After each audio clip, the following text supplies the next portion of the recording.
The periodic table is a tabular display of the chemical elements, organized by their atomic number, electron configuration, and periodic chemical properties.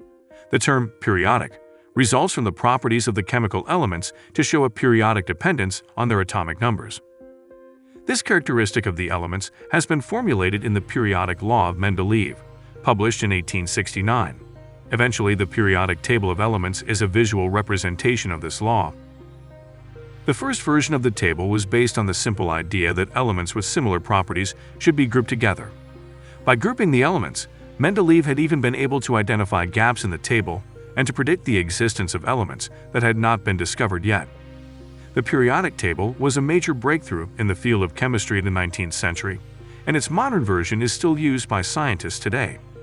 Let's now take a closer look at the table and how it has helped shape our understanding of the elements. Elements are placed in the table in order of increasing atomic number. Elements having similar chemical properties are placed in the same column, called groups. The rows are called periods. For example, chlorine has similar properties to bromine and iodine, all belonging to the same group called halogens. In the most basic form of the periodic table, each cell displays at least an atom with its number of protons, called atomic number. Today we count 118 elements in the periodic table, completing 7 rows.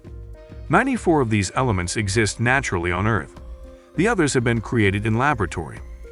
The eventual size of the table is still unknown, and whether its patterns will continue into this unknown region. Some scientists question the placement of some elements in today's table. Finally, there are many alternative representations of the periodic law, and there is some discussions to identify the most optimal form of the periodic table. Maybe you will be the one to find the best option.